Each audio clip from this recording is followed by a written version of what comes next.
All opinions, beliefs, and viewpoints expressed through this podcast are solely the author's own perspective and do not necessarily represent the views or opinions of VTS, the Noir Collective, or any other entity that VTS is associated with. Any content provided by authors on this podcast, including our guests, are their own opinion and are in no way intended to malign any religion, ethnic group, club, organization, company, individual, or anyone or anything. VTS's podcast is not to be viewed as a news source. While we consistently discuss current events and cite sources that are both conventional and unconventional media, once again the views and perspectives addressed are the opinions of the author. While we continuously strive for accuracy and a depth of knowledge, we can and will be incorrect at times, as any transparent individual or organization will have to admit to.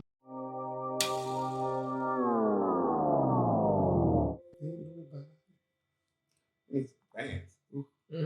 Oh, let me turn it. So you need some Vans? Vans. Oh, you're hot. Yeah. We can get a fan and He's like, just because you start sipping a little bit. No, it's gonna turn. It's just I don't want it to. Let's get an oscillating one. The quiet one, as long as it's quiet, because you can't. I don't know if it's gonna be. It's not gonna be quiet. I'm good. I'll make it work.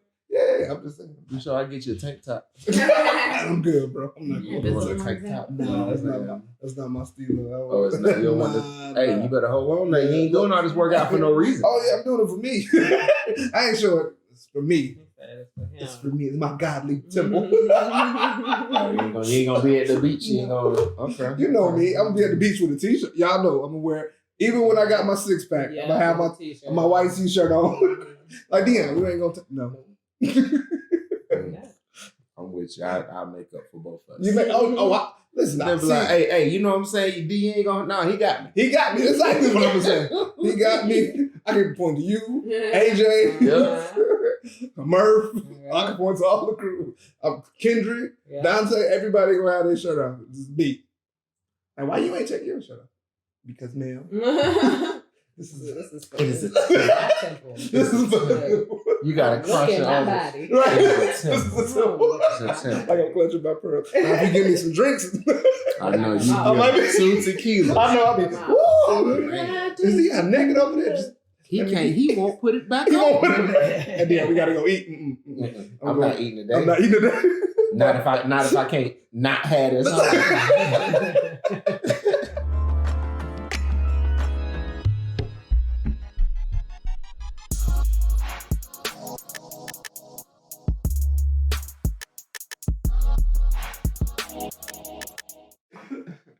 Greetings and salutations. Welcome to the VTS podcast.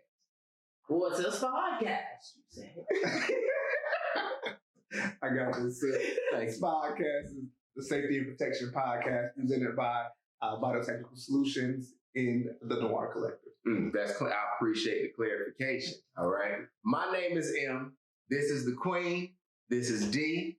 We have a very engaging episode in store for you today, and we're looking forward to seeing you join us inside this podcast community. If you would like more information on safety protection or overall education, check us out at btsprotect.com or on all social media at btsprotect. Awesome. You can also check us out at TH3 Noir Collective on your social media platforms. Y'all ready? Yeah. Let's get it.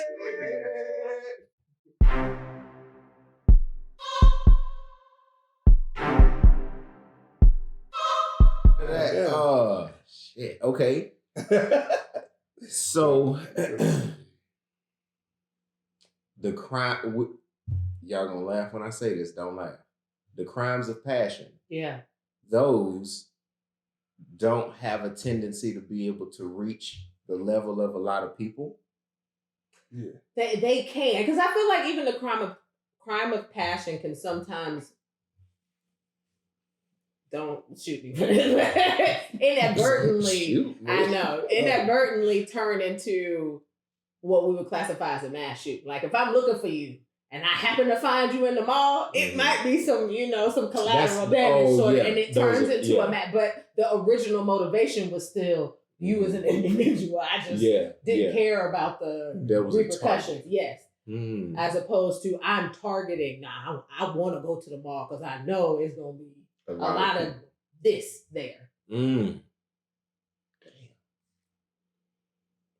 don't know. So I mean, technically, then that evolves the crime of passion because that's not one target. Your target has turned into not a face, but just a. You know what I'm saying? Blank. Yeah. Well, crime of passion. I feel like maybe in the other crime, but your psychosis is you are so outside of yourself that you so imbalanced with yourself, right? And then so you see anybody that maybe is connected with that person. So if I'm in love and I see you here, I'm shooting the shit out you. You know what I'm saying? Like, because you right now, you know what I'm saying? Because I'm so focused, like, it's so imbalanced on whatever I'm, you know what I mean? And so them crime and passions typically are more individual based, like you said. But I shit, excuse me, I just love the way you broke down. Like, I do too. You was cooking, for real. I was like, damn, that's good shit. That's a perfect way to break down and describe what a lot of these situations are, you know. But so, and we talked about this yesterday, though, right? Yeah, that's what it came from. Yeah. And that's why I'm resident. No, go ahead, because I'm still absorbing it. Yeah. Well, and so that's why it's interesting, right? How even some crime or passions are, again, specifically based on like this idea of love, right? This crime of like I was so deeply in love with, I couldn't see this person with anybody else, right? Wow. Some of the other crimes from other is more like, oh, we did this because I wanted to get this insurance money because you was wealthy. You see what I'm saying? Like even the motive, like when you deal with like who commit who commit certain crimes, specifically we're talking about crimes of passion, right? Even that breakdown is interesting, right? We talked about it yesterday, right? Like we doing it just because love. Like, I mean, money come. I mean, you know, who knows? You might not even have life insurance in our community. Sometimes, you know, who knows? But in other communities, there's a high chance that you're going to have some life insurance. Yeah. So. So there's a direct connection between that talk yesterday and this then. Once the system gets so broken that this person is off the deep end, that's the product of it. Like that is. You know what I just thought about? Okay, so as a people, as a culture, we have been conditioned not to question the system. The system is not the issue. It's individual, right? Slavery, all of that, like that. We can't touch the system. So we have in some ways been conditioned to focus our anger, rage, problems, whatever, on individuals. Whereas, flip side, Caucasian people, where they see the problems is always systematic, right? It's always, I need to fix, I need to add a rule, I need to change this system and manipulate this in some way because this is the problem. It's not me. It's never been me. It is always this, and this is what I need to go to. But it kind of goes back to how we have been conditioned to think about problems and problem solving and where issues really lie. The level of limitation. Yeah. Are you talking now? I wasn't even ready today for this. I wasn't ready for this. Hey. You talking. She about to make me pull out. Damn.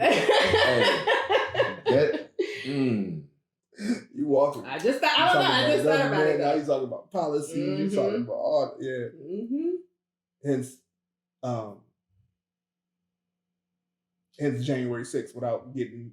I'm not picking anything. I'm not saying anything about January 6th, but to your point, if they're saying the system is the issue, if this group of people are saying the system is the issue, then they're saying no, it's our civic duty to go down and hold the system accountable for its unjust treatment of its citizens, of its population that make up this country. You're supposed to serve me, not the other way around. And so once you, we talked about we talked about revolution, right? Cook now.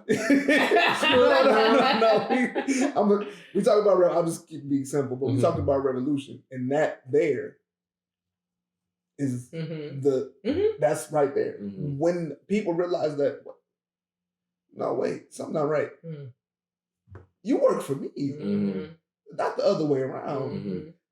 Then the energy changes, and they're called to be held. They're gonna hold the system accountable.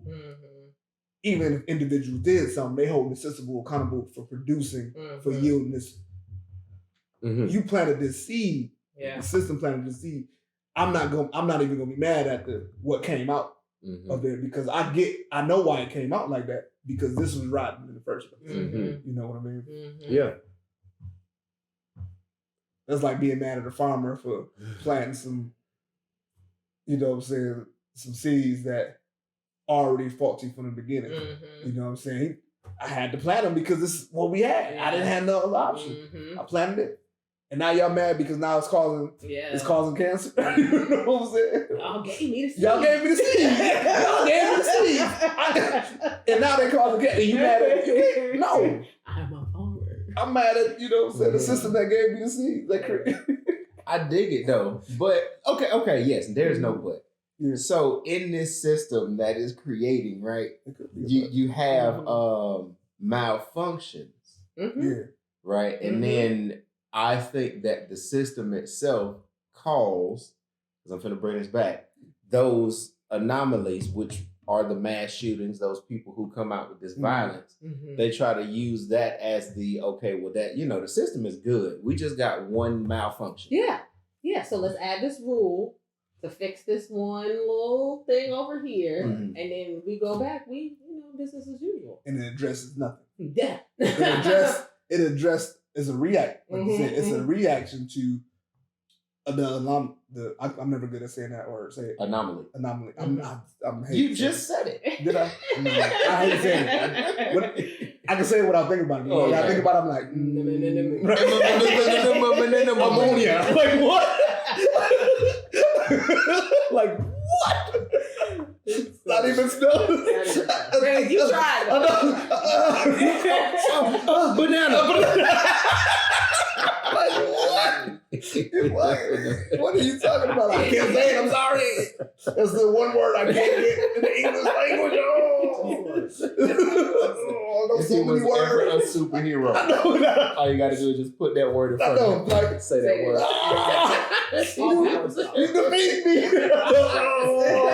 I shrivel up. That's my kryptonite, right?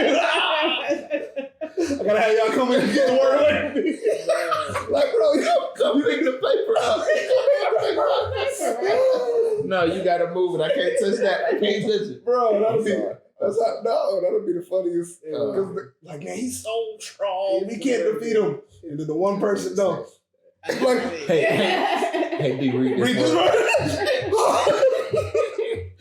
These turned into stone, right? That's how you beat him. What was on every other word. What was on the screen, y'all? What was on the screen? Yes. Ooh, okay, I'm sorry for getting off track. That shit was funny. That was funny. So, anomaly. That one thing, they just kind of dismissed that. But let me go back to the system itself. And they try to say, okay, well, nobody's to blame over they came from a 2-parent home. So, something went wrong. What happened? But what about accountability? Yeah. Well, instead of just saying, oh, parents, it's not your fault. Yeah, it is your fault. What the fuck were you doing? Yeah. How did you not know that your child had $10,000 worth of guns in their bedroom? Man. How did you not know that your husband, whatever you put there. Yeah. So we started this by me saying that the community said, oh, well, that ain't my job. You know what I'm saying? That's his job or her job to handle themselves. But it is parents. What were you doing? Best friend. Why did you not step in? You know what's right. You know what's wrong. Oh, well, I didn't want to get in their business. But now because of you, either they have hurt themselves, they have hurt other people. And now you want to be sorry and want everybody to give you compassion. Where was your compassion to the world when you did not step forward to try to say something to stop this? No, I think that's a statement, bro. I don't think that's a question. I think that's a statement. In my opinion, because it's real. Like, I think as a like you use best friend, why you didn't? I didn't want to be in their business. Well, you in their business every other day. Yeah. You talk about all the other shit. Yeah. You know what I mean? Like, so why not? So, and sometimes parents don't even know how to. We didn't talk about this, but sometimes parents don't even know how to ask for help. Because maybe you need help. Maybe you got a wow, right? He wow, and you might be the strongest father. Yeah. You might be the, you know, most caring mom, and you know what I'm saying, and all that. You know what I'm saying, strong mom, strong dad, everything. You know, and you just got a wild one, right? And sometimes we don't know how to ask for help, because if we ask for help, right, that make us look weak, right? It's like, like shit. I'm like, hey, y'all got the solutions for me. But even then, that's what I'm gonna say. Society is, they are the ones who created that. They say, oh, you're gonna look bad if you ask for help. Like, come on, man. Right. You damned if you do, damned if you don't. That's the toxicity in it, though, because it's the notion that you have to make it for yourself. You gotta pull yourself up by your bootstraps. You know, this I am me sort of, yeah. As opposed to building each other up and working together as a collective towards a common goal. But y'all are not. We just talked about yesterday, like, we know that's not true. You know that you're gonna have help. You know that you got a structure, and you know that you have this support system. I don't know if everybody got that type of help though. You know what I mean? So because what I was thinking about though, because you mentioned earlier about that the sense of community has changed, like from when we were younger and when we were old, like what we see now. I would say it may not be as widespread as we thought it was. And even in our generation, I feel like it predates us in our generation. And I say that because it wasn't my experience. Like, I feel like we had a community with my mom's family when we were in Jacksonville. But my parents had a desire to be more than what they saw in Jacksonville. So they left that community. When we left, it was us. Like, 3 kids, 2 parents. Like, it wasn't my mama had a couple friends, but she wasn't, I'm not going over there. I'm at home with my brothers. You know what I'm saying? Like, it wasn't, we didn't have, at least the way that we define community now, I don't feel like I had that. Now, okay. And I didn't see that. And I feel like there are a lot of people that I was exposed to that were in similar sort of situations where they did not, it was just them and their parents. Right. That's real. That is real. So, yes. Okay, well then, what happened in our parents' generation to make people like the moms so protective like that? They wanted better. Like, they came from situations, they left because of the community that they were in. While the support may have been nice, the circumstances, all the other shit that came along with it, it's like, fuck that. I'm not putting my kids through this. I want something better for them. So I need to put them in an environment that is different. It's better exposure. Your parents talk about it all the time. Exactly. So that injection into so did you form a new community? I don't think they had the skill. No, because they didn't trust people. Like, being where they came from, the only people you can trust is your family. Again, here we go back to the toxicity. Like, your family is the only one that got your back. You can't trust other people. So you leave that safety nest and you're amongst strangers. They don't have the skills or the tools to be able to build a community. I don't know them, they don't know me. You ain't my family. Like, you, at some point in time, you're going to want to serve your agenda and you're not here to support me. They didn't have to trust. And so that's a lot of pieces in there. You might as well call it the Nicole Show. Damn. Hey y'all, this is the Nicole Show. Stop. This camera. Don't even put an M on it. Just queen. Yeah, just queen. No, queen. Let her, cause you cooking today. Like, that's real. So, man. I had several thoughts. Yes. I'm like, I don't even know what to ask next. But I feel like we all kind of came from similar sort of situations where our parents were in a certain environment and decided to leave for some reason. Like, there was something about where they were that they felt like didn't serve them anymore, and they needed something else. Well, yeah, I landed in I landed in the community though. You know what I'm saying?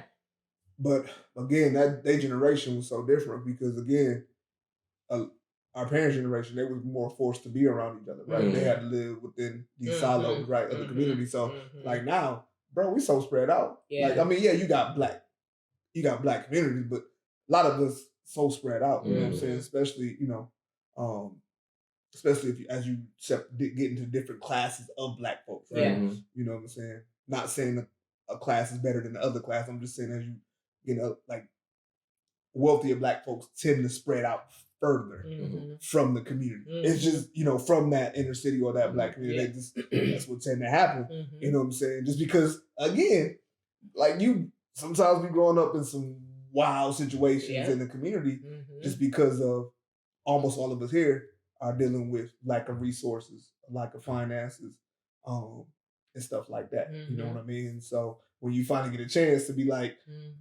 man, I ain't trying to be around it.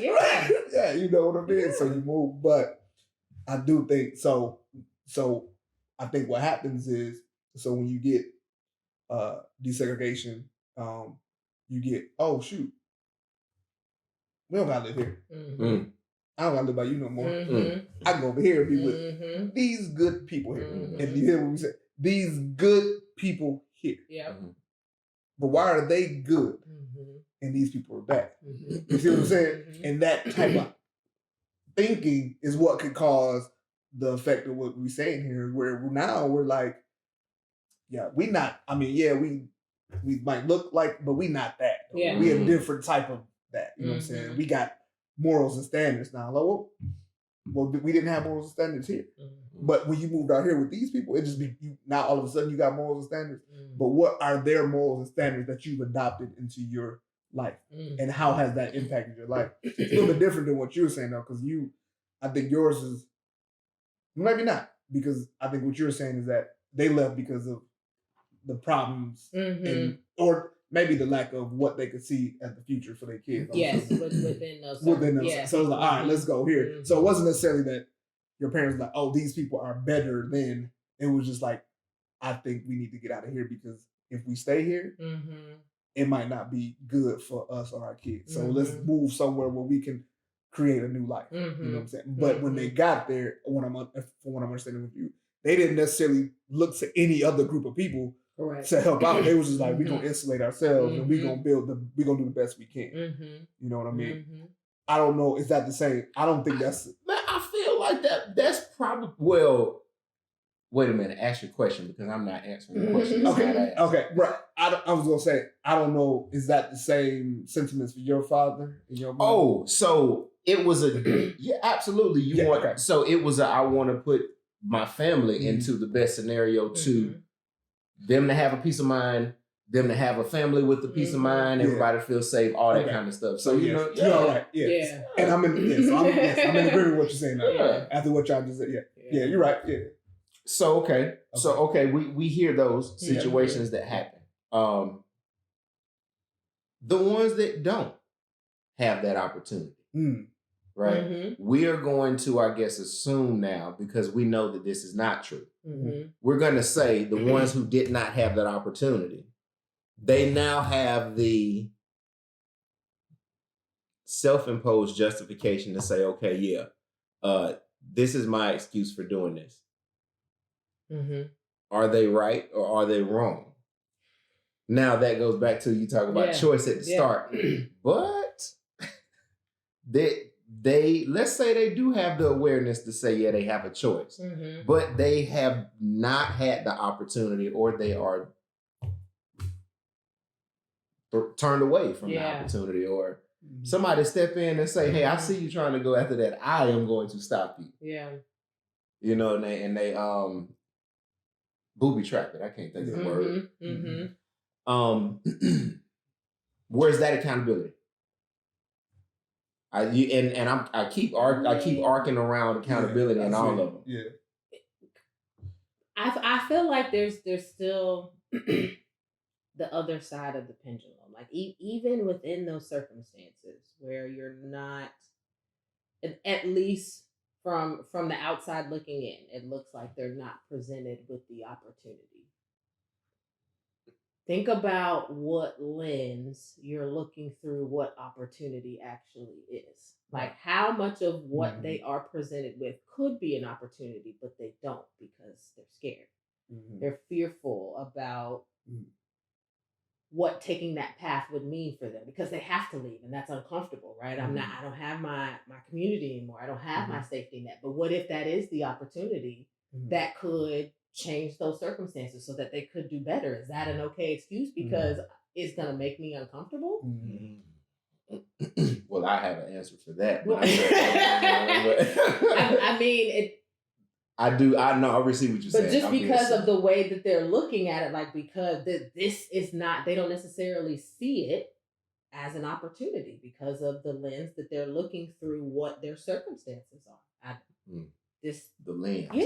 Yeah. I'm in this situation, so I can't do this. Like, this is not an option for me. I don't even look into it, to just, it depends. So okay. So let's bring it back to the top then. The person who gets that helpless, right? Mm-hmm. Why do they have to choose to take other people's lives? If you were that damn fed up, why do you have to inflict pain on people who had no idea what the fuck you were thinking to start with? They don't even know who you are. Why do you have to inflict this pain? Oh, I got an answer for that one. Come on with it. They don't know the power of love because they don't see it, never experienced it. They think hate, pain, anguish is the most powerful way to get somebody to hear them, see them. I don't feel seen or heard. Like, nobody understands my circumstances. So in order for somebody to know what it is that I feel like is an issue, I got to make a ruckus. I got to make a scene so somebody will see me. This is how somebody's going to see me. Kill a whole bunch of people. That's what it takes. Because if I go out here and love on somebody, ain't nobody gonna see me. Why would that work? That's my boo. Nah, that's my sister. Man. They don't know the power of love. Yeah. Love is the whole season art right there. Man. Almost every episode, love comes back up. Comes back. And people, it's so uncomfortable. Love is so uncomfortable, bro. Because anytime you start talking about it, they be like, that's some fluffy shit. Yeah. It's fluffy pie in the sky bullshit. You're not dealing with the reality of what's going on. It's like, no, we accessing what's going on, and we understand because we had to go through certain shit. Yeah. Now that we operating in love, we operating out of our mindset, do the best we can operate from a love standpoint. And we can see the change and the power that it has. You know what I'm saying? But it's tough to tell cats that's like, what? You talking about love, nigga? I'm in the grind. I'm in the, you know what I'm saying? And I think even differently though, I do think I think, and this might be problematic, I might need to fully flesh this out, but I think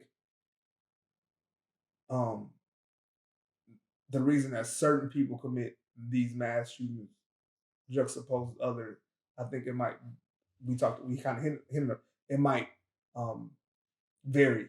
Drastically. So we say it's a scale. Right. So we're saying overarching, overarching big picture because we ain't got enough to do another 15 episodes. Right. You know what I'm saying? I know. We put out our real research. Based on what we know. Right. But we don't have no empirical evidence today. We just chop it up. We just chop it up without presenting any. But I will say this though. And people don't kill me, okay? Don't kill me. But that's what they do. If the Queen's answer was to be taken, it could be used in no matter what part of that spectrum. And we know that the spectrum is immaculately large, right?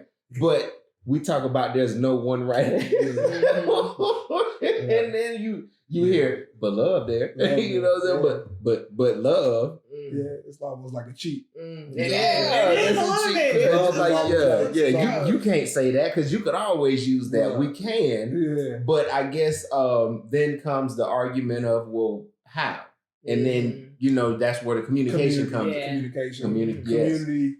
It's a lot of things that can fall under that umbrella. I'm gonna be fair. I don't typically see too many cats that was raised in just loving, super supportive environments turn around and do some wild shit unless they literally deranged. You know what I'm saying? Yeah. It's not an appropriate word. I don't know. They make this. I don't know. Yeah, I don't know these days. But we got the disclaimer at the beginning of the episode anyway. My bad. I don't know all the time. Go back to the beginning. There's so many different words that people you can't say these days. But I feel like you grew up in that type of environment. It's almost like we won't even mention the player's name, but we was having a conversation like, well, if you do grow up in the quote unquote loving environment, right, super supportive, and then you start doing some wild stuff. It's like, oh, okay, did you like what? Yeah. What you trying to prove? You know what I'm saying? Who you trying to prove something to? You know what I'm saying? Based on what we know, you grew up with some love. You grew up with some real core values. You know what I'm saying? That we should all strive to have. You know what I'm saying? Family Everybody love.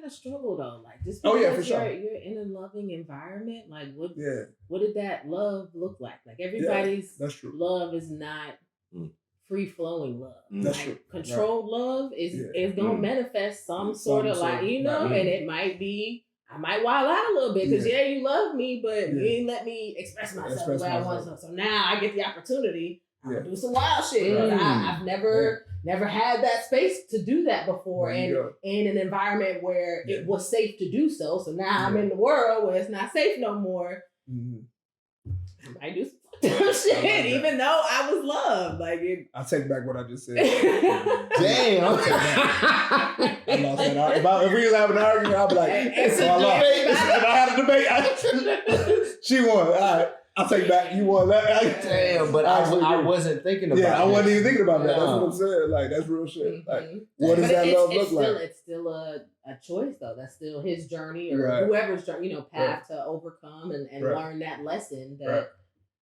regardless, like, you still have a choice. It ain't cool to look like a dumbass. You still have a choice in the matter. Damn. I'm not recording no more. This is over. You ain't recording no. Look, I can't say nothing. Finish my drink on that. She been so many gems today. Like you. Hey, what's that? What's that game? They heating up. She's on fire. She's on fire. I can't. I ain't got shit to add. Let me shut up and listen to the queen. Let the black women talk. Right. Hey, what you mean you just here? No, you the shit done planted the seed, cultivated the tree, done grew, and she done harvested the tree. Trying to walk in my authentic self. Yeah, hey, we love that. These are the thoughts that I have. I'm trying to share. I'm trying to share them with y'all. You know, let you know what's in my brain. Yeah, he did a hell of a job. So it's like, you made me change my. You know what? That's right. Mine is not right. This is right. You right. You're right. Damn, that was a hell of a persuasive argument. Yeah. I feel all of it though. I feel so love. Yeah. You talk about a way to dot the end of that. Bruh, like, love is the answer. Yeah. There's a song that goes like that. I don't know who it's by. But love is the answer. Love is the answer. You know we hate that. We just, I don't know why. Like, not me. But, you know, we just, as a culture. So resistant. It's just so resistant. Yeah. Like, maybe, what if we're programmed to do that because that really is the key? Yeah, that's where the control starts, right? Don't let them love because if they love, they'll understand. Yeah. What we're supposed to be doing. Yeah, man. Because we operate on love. We not letting half of this stuff that go on. Yeah. We wouldn't even entertain half this stuff. No, bring them. We ain't going to war. Bring that on back because we don't need to control them people and how they think and what. That's their culture. And if they had love, they would have already handled their shit. Yeah. And we ain't talking about just us give everybody love. Them motherfuckers need to love themselves. Oh, right. Yeah. This whole motherfucker. Everybody love themselves. Self-love. Let's just put let's put a dome over the planet, right? And just put some weed. Set up. The blower that way. Over the planet, put some weed, and everybody just cool out. Everybody just like the atmosphere That's is what I'm thinking. Everybody just started You remember that movie, Spaceballs, back in the day? No. You don't remember? Do you remember Spaceballs? Okay. Man, there was a planet that was inside this. It was in a ball, Okay. like a shake ball. Yeah. And the villain ship turned into a maid with a vacuum, and it opened up one of the hatches of the planet, and it started sucking out the air. Oh. So like it was in a ball that you could open up to take the atmosphere out. That's wild. And I just thought about what you said, if the planet was in a ball, just open up the hatch, put a blower. Yeah, everybody was like, we good. What's up? One love. Yeah, one love, baby. We ain't, right, everybody. Ain't no missiles. Hey, chill out. We not doing that today. Relax. Let's eat some good food. Yeah, let's go eat good. You know what I'm saying? You got your plane. Put on some Cleo soul. Yeah. You know what I'm saying? Yes, Cleo. Yes, Cleo. Come Or to some America. moonchild or something. Do something. Get a Cleo to America. Get Cleo to America. But anyway, that was good stuff. Profound, man. And what good a questions. way. Yeah. Great answers. I'm feeling. I'm like, damn. I'm really gonna watch this one too. Yeah. I'm gonna watch this one back, y'all. Like this one, you be like, oh, I can already feel this. Yeah. I'm gonna watch this one back. See, and this the way you close out the season, people. Yeah, this. You ain't even know it. Yeah, You know what I'm saying? You They're from the South. Yes. We know. I love it. we already know what D-Frame from Flint. You know what I'm saying? Michigan, no, it's terrible. I love Michigan. Shout out to Michigan. People, we've come to the end of a beautiful season, man. Yes. The queen been cooking, you know what I'm saying? She had to wait until the season end to let y'all know what's really up. This is what I hear every day. Yeah. This is what we hear all the time. All the time. She be over there trying to click too much, you know what I'm talking about? She really be having those gems in there. And not to discount Brother D over here, Man. you know what I'm saying? We're a team. We do. Yeah. He walk around with a robe. But his hands up like Friends of